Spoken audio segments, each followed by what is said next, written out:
Here's Sue Carpenter with the news headlines. Good morning. A woman is seriously ill in a Portsmouth hospital suffering from suspected rabies. The woman, who is British, is believed to have contracted the disease in Central Africa, where she lives. In the past 11 years, there have been only 3 deaths from rabies in Britain. In 1975, a man died in London after being bitten by a dog in India. 2 years later, in Bradford, an 11-year-old boy died after being bitten in Pakistan. The most recent rabies fatality was a Gloucestershire woman who died after being bitten in India. The woman lives in Zambia, where it's understood she was bitten by a dog in Lusaka about 6 weeks ago. Now she's lying in the intensive care unit here at the Queen Alexandra Hospital in Portsmouth, having shown some of the classic signs of rabies: difficulty with breathing, periods of great terror, and hydrophobia, an intense fear of water. The British health authorities and the medical profession are in a state of constant anxiety about rabies. Apart from these few cases, which are nearly always contracted abroad, the United Kingdom has been free of the disease for the best part of this century. In France, 4 people were killed when a car exploded early this morning, setting fire to buildings in the Mediterranean resort of Toulon. Police say the victims may have been preparing a bomb attack on the immigrant community. Police in Manchester have charged Robert Healey with the murder of his wife and stepdaughter. He'll appear at Stockport Magistrates Court later this morning. The bodies of Greba Healey and her daughter Marie were found in a shallow grave in North Wales on Friday. They've been missing from their home near Stockport for 2 weeks. Commuters in London may hold the key to the disappearance of Secretary Sarah Lambert. In the past hour, police have been questioning people at South Ealing Tube Station, where Sarah had arranged to meet the man who'd offered her a job as his assistant. The description of the man, who called himself Mr. Simmons, is similar to that of a Mr. Kipper, who was thought to have kidnapped a woman estate agent 3 weeks ago. Michael Sullivan again. South Ealing Underground Station, where Sarah Lambert said she was to meet Mr. Simmons, her new employer, is less than a mile from the employment agency where he first interviewed her. He was, he told the agency, looking for an attractive, personable woman who could entertain important clients and dress well. Sarah had returned to her Ealing flat happy and excited about her new job, telling her flatmate that she'd be meeting clients and making decisions for her new boss when he was away. She telephoned her parents in Wiltshire, saying that she was going with the man for a working weekend at a hotel in Amersham, west of London, and would be back on Tuesday. She's not been seen since. Those who saw Mr. Simmons described this man, whom a detective has said appeared to be very cunning, cold and calculating. Susan herself said that he was businesslike and a little stern. This morning, the police were at South Ealing Station trying to find somebody among the early morning passengers who might have seen Sarah and the man she thought was her new employer and turned out to be her kidnapper. Hundreds of protesters are this morning expected to try to block the start of the government's search for a new nuclear waste dump. Exploratory drilling is due to start today. The 4 shortlisted sites are at Killinghome in South Humberside, Fulbeck in Lincolnshire, Elstow in Bedfordshire and Bradwell in Essex. And finally, Brighton's Grand Hotel opens for business today for the first time since the IRA bomb blast which killed 5 people at the end of the 1984 Conservative Conference. The explosion wrecked the front of the building and caused damage which seemed irreparable. But now, nearly 2 years later, the hotel has been restored to its former glory. Staff worked through the night to put the finishing touches to the £11 million refurbishment programme. Now the hotel is ready to open its doors to its first guests, a party of 30 journalists who are due to check in later today. And so I'll be back with the news headlines at the end of the programme. Debbie. Thanks, Sue. Well, it's about 9:05 now, and Guy and I, well, we're off for a cup of coffee. In the wings, waiting to take over, are Suzanne, Dando and Steve Blacknell. Here's their music.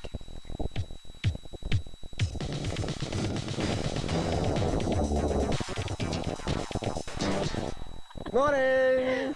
How are you? What a weekend, and what a grubby Dando we got. What have you been doing? I've got to tell you, this dirty sweatshirt, it was clean this morning, but I've been cuddling our 2 superstars today. We've got 2 lion cubs on, and they come all the way from Windsor Safari Park, and we're going to ask you to help us name them. They're only 3 months old. And aren't they beautiful? Look at that. Aren't they lovely? Just beautiful. So they've grubbied Suzanne a bit. Yes, they cuddled me. We also got a bit on the Prince's Trust, but as we are now in the presence of a former British champion gymnast, I think we're off to our first item, aren't we, Suzanne? We are. Well, we've got a new form of gymnastics, or rather gymnastics coach. It's called Gym Kids. And what it is, if maybe gymnasts get to a point where they don't want to do gymnastics anymore, they can coach. And we've got coaches coaching very, very young little children at the age of 2. But the man who thought this up is a gentleman called Jack Anderson. Jack, come and explain about this Gym Kids. And what is the whole system? It's a form of preschool and recreational gymnastics. I didn't actually think the idea up of preschool and recreational gymnastics, but we worked on the idea of Gym Kids. And what we tried to do is to get children very early, like 2 years old, and take them through a series of what we call structured physical play, which is organised play, leading up through a gymnastics syllabus.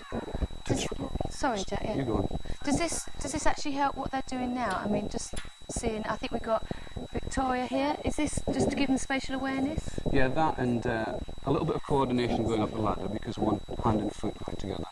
Across here gives them a lack of fear of heights, and again coordination, and a little bit of adventure at the same time. Right. Now, Samantha over there's got 2 children. That looks interesting. Now, you'll be good at this, Steve. Well, I was wondering, I mean, not being a gymnast, or hardly anything on a Monday morning, really, what is that thing there?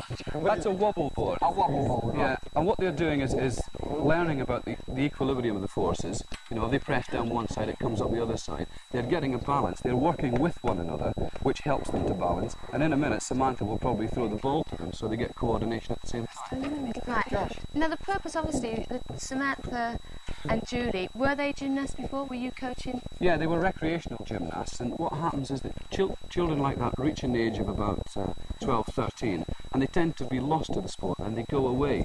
Yeah. So I encourage them to come back in as coaches, and they are now part of the Gym Kids structure and are trained coaches. In fact, Samantha's off to PE college in September because of it. So you can actually, instead of just teaching gymnasts to become gymnasts, you actually teach them to actually coach as well. That's right.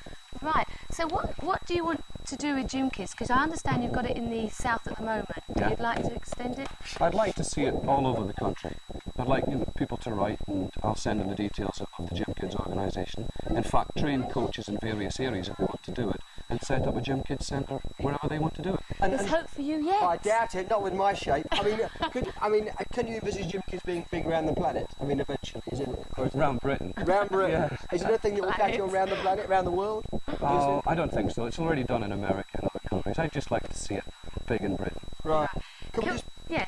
go, bring our 2 coaches Julie, over here? Julie Samantha? and Samantha, if you'd like to just come over here. Have a quick word, could we? Bring the children with them. Yes, they can have the Oh, children. yes. Victoria. Now- That's it. Daddy here. Daddy here. Now, is he a good coach? Yes, he is. Now, you started obviously as a gymnast, both of you. Jack was just telling us. And how are you enjoying this? Because you're very enthusiastic about it as a kid. It's great. Yeah, Sam? Yeah, it's wonderful working with children. That's what makes You it. learn a lot from them too, I You do, guess. definitely. It's funny because very young people and very old people, you tend to learn more of than the middle bracket, which I suppose is This is true. what we're meant to be. Just quickly tell us, you actually go to people's clubs, don't you? Do you help them set up clubs and teach their own gymnasts? If clubs have got problems and they get in touch with me, I'm prepared to go along and let them talk about our philosophy and how it works. And if they want us to go in and move as the Gym Kids set up, we'll do it. Great. So if you want any help, anyone with Absolutely. failing clubs, Thank you all very much. Have a nice day. thank you. All right, well done. Very good. Not much rehearsal either. Okay, let's move on to the Prince's Trust. Over the last couple of weeks, we've been meeting young people who've made a start in life thanks to the Trust, but it all, of course, takes a bit of dosh. To pay its way, the Trust gets its backing from big companies and big names, as Martin Young now reports. Prince's Trust is for wee guys like me that have got no money and they've got a bit of talent. Well, I'm not even big head, but I can play the keyboard and I can act. This lad is clearly not backward at coming forward. He's one of nearly 2,000 young people a year who've had their confidence and their bank balance boosted by the Prince's Trust. This year, Prince Charles's personal charity will give away about £500,000. But first, they have to earn it.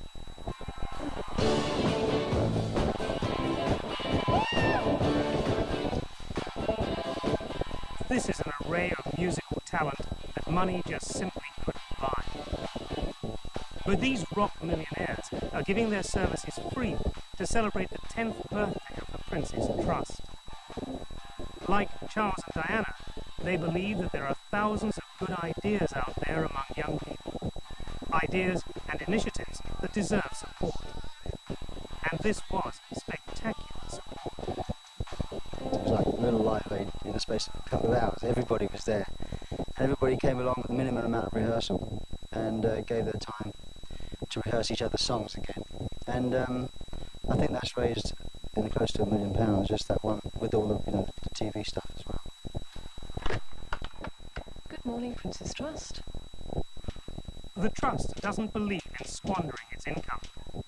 But in fact, they've just increased their internal bureaucracy by 100%. And here she is. Liz has joined Sue to double the size of the clerical staff. Bill Smith was a senior manager at ICI. He's been running the trust for nearly 5 years, and ICI have been paying his salary. He seems to enjoy giving away money. We're always prepared to take an element of risk. We have a saying within our own organisation: we are a trust, and therefore we should trust young people. And we also have another saying, which is, if in doubt, pay out. These 4 young men are hoping for a payout. They call themselves A Month in Florida. They want to play for a month in Poland. Right now, they're stuck in a tiny cellar in Guildford. A Month in Florida needs some cash towards the old van that will carry them across Europe.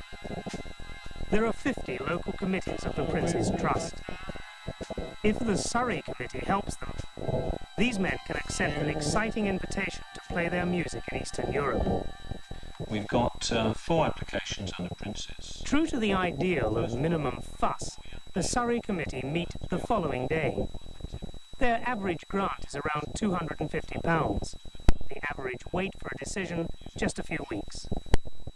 And everybody who cares for the Prince's Trust gives their time willingly and for free, whether they're a superintendent or a superstar. The idea is that people should show that they care. Phil Collins cared enough to promise that he would attend a special music session for youngsters. The reaction, when you get there, they say, "You've actually come." We didn't think you were going to come. We thought you, because I actually came back from America to do it. I was in America with Eric Clapton, and I had given my word that I'd be there 3 or 4 months previous, and I sort of flew back to do it. And all that knocked him out. I think that was a great ego boost for them. That was Phil Collins there. In fact, the Prince's Trust have just awarded £400 to the group, a month in Florida to help them with their trip to Poland. Good stuff too. And another update, you remember last week we talked to good old Simon Bornoff, who was attempting to beat the sailboard endurance record. Well, yesterday he succeeded. Congratulations to him. Well done, Simon. And Suze, you better do this. Talk about being upstage, this is ridiculous. I don't know, I'm a bit of trainer. Well, this is the moment I've been waiting for, because they have a very, very special guest all the way from Winter Safari Park. Now, as you can see, they're 2 lion cubs. They were only born 3 months ago, and they're still waiting for a name. Yes. We need suggestions. And with us is Terry Nutcrease. Good morning, sir. Hello, morning. I mean, really, they didn't even have any makeup, these cubs, either. Is this the first time you've seen a lion cub? This is just close. First time touching. This is just beautiful. Yeah. Are they the star attraction at Windsor at the moment? Oh yeah, well amongst these and the killer whales. The killer whale, we just couldn't quite manage to get the killer whale. He was stuck in the lift. So I mean, there's just 2. Is it 2? Two females. These are two sisters, 3 months old. Yeah. Rejected by mum. And we're looking after them. We're bottle feeding them. They're tremendous. Look at those claws. Oh, I'll have one. Marvellous. And so the point of it is, what we're trying to do now is find names. We've got to find names for them. Yeah. So Right. what we want to do is for the kids to write in and give us names. What sort of names actually suit cubs? I mean, we can't call Steve Rover, can we? Rover. No. Rover. I don't think so. No. It's making a lot of noise. Itsy and Mitzi or Teeny and Weenie. Teeny and Weenie or Sugar. What about Dando and Blacknell? Dando and Blacknell. There's a rotten idea. Tell me, what happened? Now, how long are they going to stay there for? I mean. They'll be here. They'll be at Windsor all summer.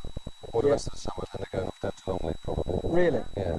Now, some people might think, myself included in the past, that it is unfair to cage animals, but in fact, you were saying earlier that they live longer in captivity than they do it. Yeah, lions live longer in captivity. Yeah. Why is that? Yeah, well, because for a start off, when lion cubs are born in the wild, quite often their mothers kill them at birth. Really? Yeah, and also they starve to death. Oh. So, I mean, do you feel like a daddy to them? I feel like a daddy to everyone. Oh, how sweet! I mean, what do your family think of this?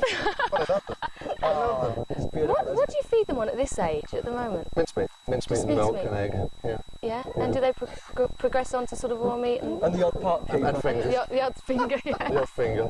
No, they're tremendous. They're 3 months old, both females, and we're looking for some good names. Can they actually, I mean, if they could just swipe, I mean, besides they grubbied up Dando, that's about it, made them more grubby than normal, but that's about it. And they're incredibly precise. And just look at the size of those claws. Yeah. You see? Yeah. But earlier they don't actually hurt. They were nibbling fingers. They don't actually malicious. no. What's the prize? Oh, actually, I'm getting the kiss here. This one's tired. The prize is a gold pass to Windsor Safari. Oh, there goes what's left of our newsreader. It's the Carpenter. Where's the camera? Yeah, a gold pass to Windsor Safari Park, which will last a year. Okay. And also a day out with me at the park, if that. Wow. That's the second prize. Yeah. Third prize, 2 days out. Okay. So thanks very much indeed. And if you'd like to enter the competition and you're 15 or under, just like Dando, then write your suggestion together with your name, address and telephone number on a postcard and send it to Name the Lion Cubs Competition, Windsor Safari Park, Winkfield Road, Windsor, Berkshire. That's SL4 4AY. And the closing date for entries is August the 29th, and we'll announce the winner shortly after that. But from us four, see you in the morning. And here's Deborah. Why can't you enter if you're over... I would call them, if it was me, Yes. Bimbo and Womble. Bingo. Well, Bimbo and Womble. Well, that sums you up totally, then. What do you think? That's really good. Yeah. Probably. Bimbo and Womble. I like Doesn't have to be Dando a and Blacknell myself. Yeah. What about you, Frankie Howerd? What do you reckon? What should we call these? Debbie, I think, won. Yeah. Debbi and Suzanne. Suzanne, I think, yes. What do you actually, when you want to summon them, do you have to say puss, puss, or what do you do? Now, what do they answer to at the moment? If they haven't got names, is it you or what? You miss? Do you call them miss? They don't really answer to anything. Just food they answer to. They do exactly what they want. In about 10 years' time, we call them Sir, I think. Have you had to work with a lot of animals in your career? Yes, I have. I've worked with a lot of animals. And they are not all as noisy as that. I said I've worked to worse audiences than that, I'll tell you. And better. All those growls. No, I think the worst experience I had was working with a cage full of snakes in a film. For 3 days with live snakes. And the director was an idiot because he kept shouting and saying, "Move over to these snakes." Now, snakes have no ears. And the guy saying, "Move over there, sit down." Then his puss, I felt so sorry for them. And they were crawling all over me. Really? I was supposed to be frightened. Okay, Frankie, now I bet you weren't frightened, but we have to just pause there for a moment because it's time for the closing news headlines with our Sue Carpenter. A woman is reported to be seriously ill with rabies in a Portsmouth hospital. She is believed to have been bitten by a dog in Zambia. 4 people were killed by an explosion early today in the French port of Toulon. Police believe they were planning to carry out a bombing attack. And a Stockport man, Robert Healy, will appear in court this morning, charged with the murders of his wife and stepdaughter. And that's the news so far today. Thank you very much indeed, Sue. Well, it's been quite a morning. They say never work with children and animals, but we've been delighted to be surrounded by both today. What happens to the Lion Club for the rest of the day? Do they go back and sleep after all their excitement this morning? They probably will, actually. Yeah. A couple of hours sleep. A couple of hours sleep. Playing Right. again. What about... They were on telly today, you're saying. Were you on telly today? You were, weren't you? Do you like the Lion Cubs? You're impressed? You'd like to take them home? Yes, yes, definitely like. But I would think they can be quite nasty if you don't know how to handle them. I mean, they look all soft and cuddly at the moment, but Well, no, they don't actually bite anyone. I mean, they're very good. wonderful. The children can handle. They don't stay like that for long, I No, suppose. when they get to 6 months, they bite now. Right. Well, you have to think about names now. You have to think about names. So apply your brains to that. Anyway, thank you very much indeed for coming in and bringing the Cubs, who've now actually completely lost it and they're completely tired. Thanks to Steve and Suzanne, our young gymnasts, and of course Frankie Howerd. That's it from us for this morning. I hope you'll join us tomorrow with more action-packed fun and games at breakfast time. See you then. Bye-bye.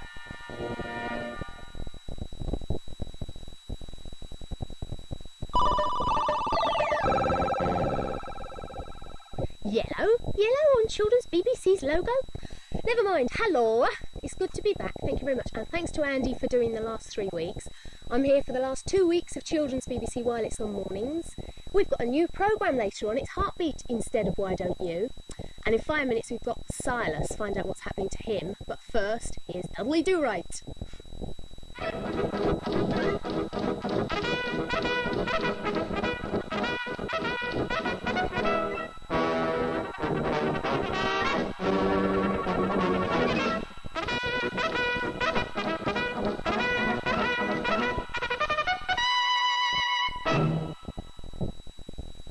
At the close of the 19th century, Canada was overrun with Canadians and smugglers. The best Canadian, but the worst smuggler was Snidely Whiplash. Whiplash and his band of smugglers were traveling through Canada as a band of musicians. Unfortunately, his music was very bad. Of course it's bad. Not only are my boys tone deaf, but their instruments are filled with stolen furs. Yes, that was how the arch-criminal smuggled furs out of Canada.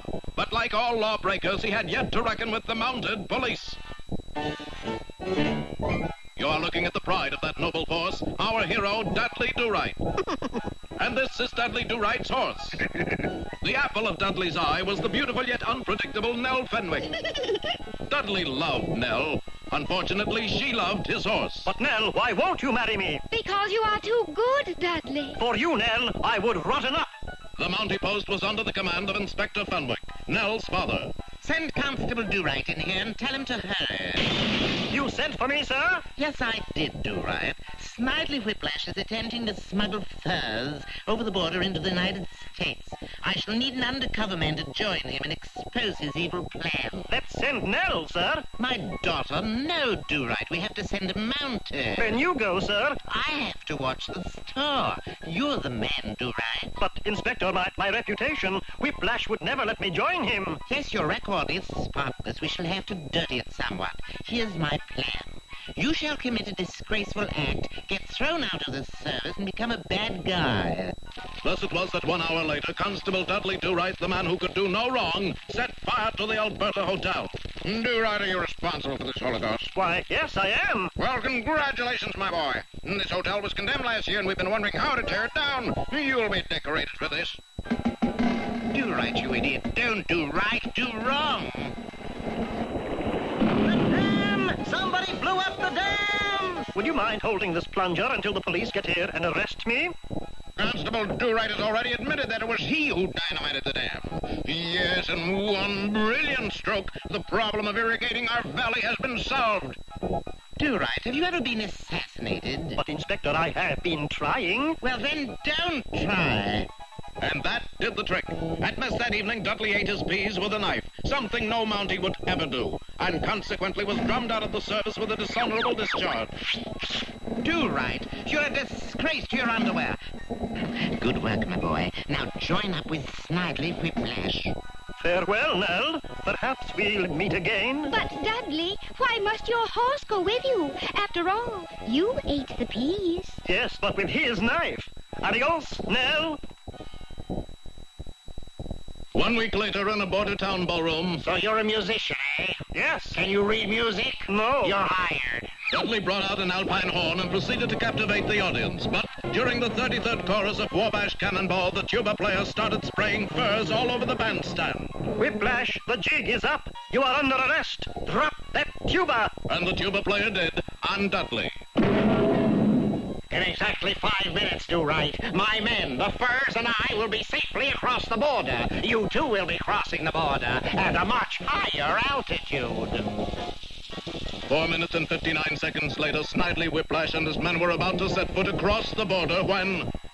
Halt! You are under arrest! Egad, Do-Right, how did you escape? I didn't, Whiplash. There are 2 of us. The one you left tied up back there in the shack was my horse, in a Dudley suit. And here he comes now! Good work, horse. Good work, Do-Right. You not only saved the furs and captured the smugglers, but you got their ringleader, Snidely Whiplash. Oh, no, you didn't. Snidely, how did you escape? There are 2 of us. Have you got your horse's knife on you, Do-Right? Yes, sir. Then go eat peas. You've got to do it all over again. Let's send Nell, sir. We can't. She's not a mountain. Then you go. Oh, poor old horse. It's not fair, is it? I've got a poem that was in an autograph book for Dudley Do-Right. I eat my peas with honey. I've done it all my life. It makes the peas taste funny, but it keeps them on the knife. There you are. Thank you very much for all your little pictures and things you've been sending in. It's really bare in here. Andy's taken all his pictures. We'll have to decorate it up. If you'd like to send in to us, get a pen ready and we'll give you the address later on. Right, later on today we also have, let me see, Silas in just a minute. Have you been watching it? I have. About the shrew. She's horrible. She's really awful. I don't know how poor little Silas keeps up with her. Then Newsround Special Delivery is at 10 to 10. Then Bullwinkle and Rocky. And then we've got Heartbeat, our new programme. And I think they're looking at Wings today. Bullwinkle and Rocky again, part 2. Or should I say part 4 of this particular little series thing. And then at 10:30 as usual, we've got Play School. But now, Silas. I wonder if she'll find him up in the barn.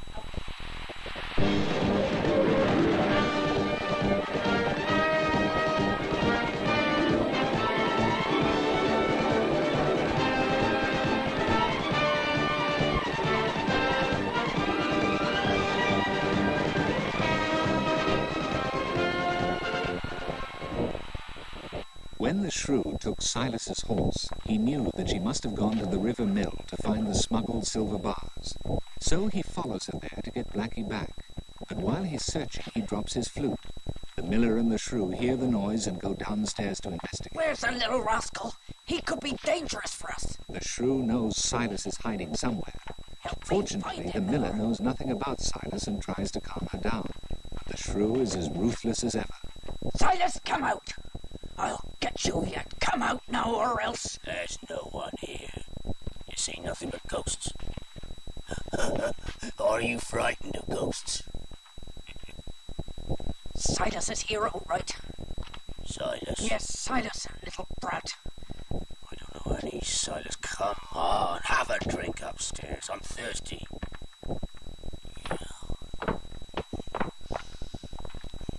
Leave my saxophone alone. Come on. No.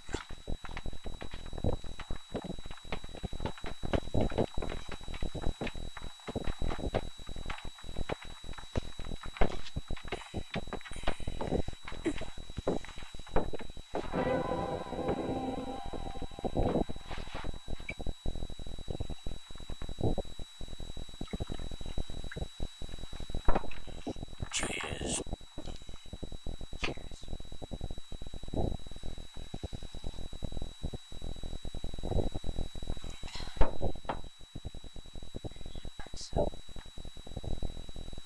The silver, where is it? Do you keep it upstairs or under your bed? All in our own good time, my love. Cheers. Cheers.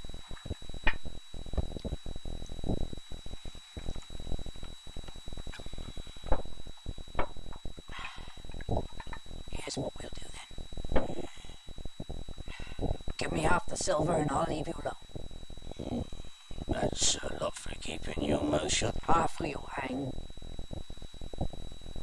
I'll drink to that. Cheers.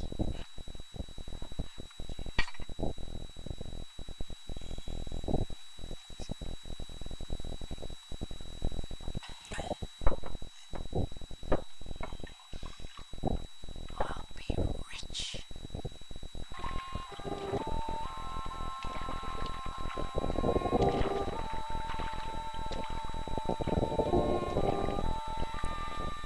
Should I do some rowing as well? It's all right. Thanks for offering. I'll manage fine, Jenny. Don't worry. I just hope we'll make it in time. Because there's no one around to help Silas. We're his only friends. Where else could he turn for help? Are you counting me as his friend? Of course.